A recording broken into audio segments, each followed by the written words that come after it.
ሻሎም አድማጮቻችን ሰላም ለእናንተ ይሁን። በድጋሚ ተገናኝተናል። አዲስ መረጃ ይዘን መተናል። እንደተለመደው እንግዲህ መረጃውን ደግሞ አጠናክሮልን ይዞ የሚመጣ ወንድማችን ፓስተር አለማየሁ ነው ተዘጋጅቶ መስመር ላይ እየጠበቀን ይገኛል። ወደ መረጃችን እናመራለን። ሰላም ላንተ ይሁን ፓስተር፣ እንዴት አመሸ? እንደምን አመሸ። እንግዲህ በእርግጥ የዓለምን ዕጣ ፈንታ የሚወስነው እግዚአብሔር ነው። ሰሪው እሱ ስለሆነ፣ ባለቤቱ እሱ ስለሆነ፣ ነገር ግን የዓለምን የፖለቲካና የኢኮኖሚ የበላይነትንም እሽቅድምድሙ ምናልባትም ዓለምን ይዞ እንዳይጠፋ እየተሰጋና እየተፈራ መጥቷል። እንደ መረጃ የሚሆነው እንደ ማስረጃ የሚሆነው ነገር ምንድነው? በ20ኛው ክፍለ ዘመን የአቶሚክ ቦምብ ነበረ። የአቶሚክ ቦምብን መጨበጥ የዓለም የበላይነትን ለመጨበጥ ወሳኝ ምዕራፍ ሆኖ ነበረ። አሁን ደግሞ ያ ምዕራፍ የተከደነ የሚመስል ነገር በዓለም ላይ እየታየ ነው ያለው። በተለይም ደግሞ በሁለት ታላላቅ ሀያላን ሀገሮች መካከል የሚደረገው ትንቅንቅ፣ የበላይነት ትንቅንቅ እያሳየ ያለው ነገር መጠፋፋትን እንዳያመጣ የሚል ነገር ስጋት ውስጥ ፈጥሯል። እንግዲህ ያ ግዙፉ የኒኩለር ቦምብ ወይም ደግሞ አቶሚክ ቦምብ የዓለምን ዕጣ ፈንታ ይወስናል ተብሎ እንዳልታሰበና እንዳልተፈራ ሁሉ አሁን ደግሞ ከሩዝ ቅንጣት ያነሰ ቺፕስ የዓለምን ዕጣ ፈንታ ወሳኝ የውጊያ ሜዳ ሆኗል። በቃ ከሩዝ ቅንጣት የምታንስ ሩዝን እንግዲህ አንድ ፍሬ እጅ ውስጥ ብትይዛት ምን እንደምታክል መገመት አያቅትም። ዛሬ ግን ከዛች ከሩዝ ቺፕስ የምታንስ ነገር የዓለምን ዕጣ ፈንታ ወሳኝ እንዲሆን አድርጓታል። እንግዲህ በጣም ነው የሚገርመውና ቺፕስ እና የሰው ሰራሽ አስተውሎት የሀገር ደህንነትና የፖለቲካ የበላይነት የሚወስን ዋነኛ አጀንዳ መሆኑ እየተነገረ ነው ያለው። ዋነኛ አጀንዳ የሆነው እየተነገረ ነው ያለው። እንግዲህ ቅድም እንዳልኩ አቶሚክ ቦምብ በ20ኛው ክፍለ ዘመን የዓለምን የኃይል ሚዛን እንደቀየረ ሁሉ አሁን ደግሞ የዓለምን የኃይል ሚዛን ይቀይራል ተብሎ የሚታሰበው ከቅንጣት ያነሰች ቺፕስ እና ሰው ሰራሽ አስተውሎት አዲስ የውጊያ ሜዳ ሆኗል። ትንቅንቅ ነው ያለው።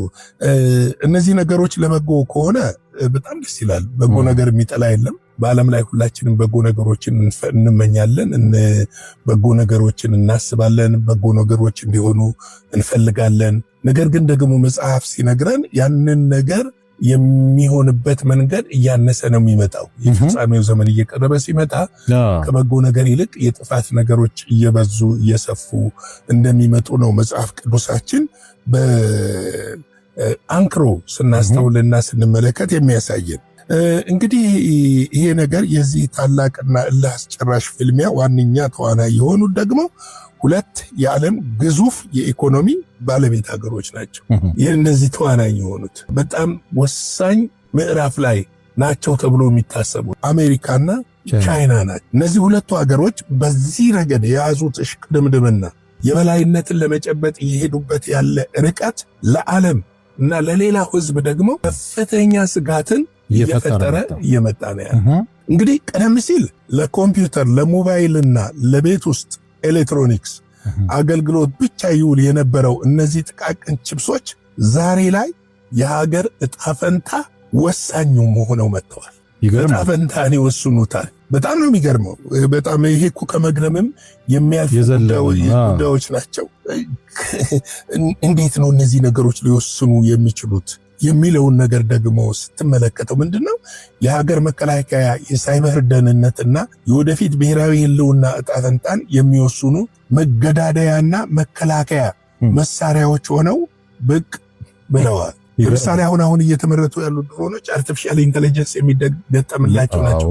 በራሳቸው አነፍንፈው ኢላማቸውን መምታት የሚችሉ፣ ከሳተላይት መሰወር የሚችሉ፣ በሚሳኤል ላለመመታት ዝቅ ብለው ከ100 ሜትር በታች መብረር የሚችሉ፣ አንተ ምንም ነገር የማታደርግላቸው የምትነግራቸውን ሄደው ፊድ አድርገው ታርጌቶቻቸውን በቀላሉ ሊያጠፉ የሚችሉ እነዚህን እያየን ነው። ሰሞኑን ራሱ ኢራን ያወጣችው ሚሳኤሎች እና በኤአይ ቴክኖሎጂ የበለጸጉ ናቸው። ድሮኖቹን ስትመለከት እና ምንድነው የሚለው ነገር ይሄ ለመከላከያ ወሳኝ ነው የሚለው ነገር ከኒኩለርን ቦምብ እየበለጠ እየመጣ ያለበት ጊዜ ላይ ደርሰናል ማለት ነው።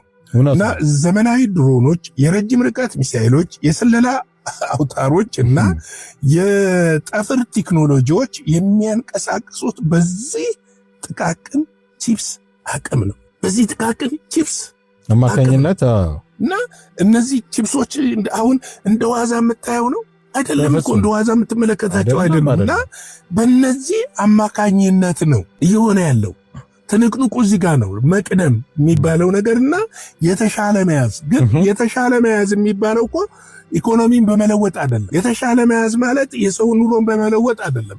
የተሻለ መያዝ አሁን ላይ የመጣው የተሻለ ማጥፋት የሚችል ነገር መያዝ፣ ማጥፋት ማውደም የሚችል አሁን ላይ ምንድነው ቀድሞ መያዝ የሚያስችልበትን መንገድ፣ የዓለምን ቴክኖሎጂ ቀድሞ መቆጣጠር የሚያስችልበትን መንገድ፣ የዓለምን ወታደራዊ ኃይል ቀድሞ መጨበጥ የሚያስችልበትን መንገድ እየፈለጉት ነው። ያንን በትንሽዬ እንግዲህ ከሩዝ በምታንስ ቺፕስ የዓለም ጥፋት ሊያስከትል የሚችሉ ነገሮች እየመጡ ነው። ለምሳሌ አሁን እንደ ብዙ ጊዜ አይዘገብም እንጂ የሳይበር ጥቃት እኮ ለዓለም ከፍተኛ ስጋት ነው።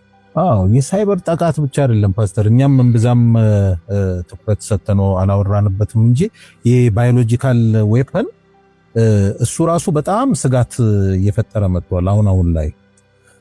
እንግዲህ ምንድነው መሰለህ እነዚህ ነገሮች ቀድሞ በመያዝና በመቆጣጠር የዓለምን ቀደምት ሀገር ለመሆን የሚደረገው እሽቅድምድም የብዙዎችን ሞት የሚያፋጥን እንደሆነ እየተዘገበ ነው ያለው። ይህ ደግሞ ሁለቱን ሀገራት የሞት ሽረት ፊልሚያ ውስጥ እንዲገቡ አስገድዷቸዋል።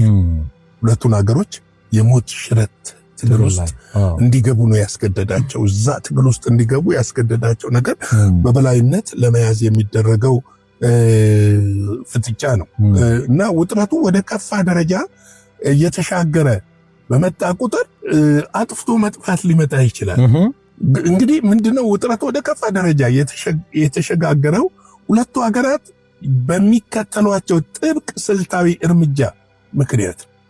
ለምን ቻይና ቀድማ መጨበጥ ትፈልጋለች፣ መቅደም ትፈልጋለች። በኤአይ ቴክኖሎጂ በአርቲፊሻል ኢንተለጀንሱ መቅደም የምትፈልገው ቴክኖሎጂው ምርት ጋር አይደለም። መቅደም የምትፈልገው የወታደራዊ ኃይሉ ጋር ነው። አሜሪካም ወታደራዊ ኃይሉ ጋር ነው መቅደም። በሌላው ያ የጥፋት ነገሮችን በፊት ለፊታችን እያየነው ነው ያለነው። እንግዲህ ዋሽንግተን የላቀ የኤአይ ቺፕስ እና ቺፕ ማምረቻ ማሽኖችን ወደ ቻይና እንዳይላኩ ጥብቅ ኤክስፖርት እገዳ ጥላለች። ይሄ ቀላል አይደለም። እንግዲህ ጥላለች። ዓላማው የቻይናን ወታደራዊና ቴክኖሎጂ እድገት ገና ከስሩ ማገድ እንደሆነ የዘርፉ ባለሙያዎች የሚናገሩት። እንግዲህ ቤጂንግ ይህንን እቀባ ከቁብ አልቆጠረችው።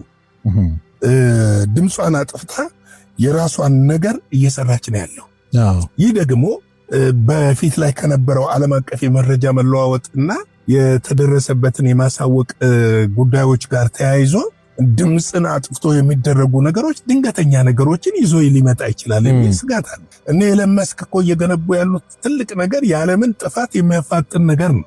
እኔ በጣም የሚገርመኝ እኮ ራሳቸው ዓለም የምጠፋው በኤአይ ነው ብለው በዚህ ቴክኖሎጂ ነው የምጠፋው ብለው እየተናገሩ ራሳቸው ደግሞ ያንን ወደ ከፍተኛ ደረጃ ለማበልጸግ የሚያደርጉት ርብርብና ትንቅንቅ ቀላል አይደለም። እንግዲህ ኤለን መስክ በኢባዳ ምን በረሃ ነው የሚባለው ሂውስተን ላይ ከፍተኛ ግንባታ እያደረገ ነው ያለው።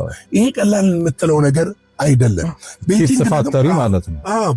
ቤጂንግ ደግሞ ይሄንን ጉዳይ የአሜሪካን እገዳ ከቁብ አልቆጠረችው። የራሱ በቃ አሁን አንተ ስታድግ በራስ መተማመን እየጨመረ ነው የሚወጣው።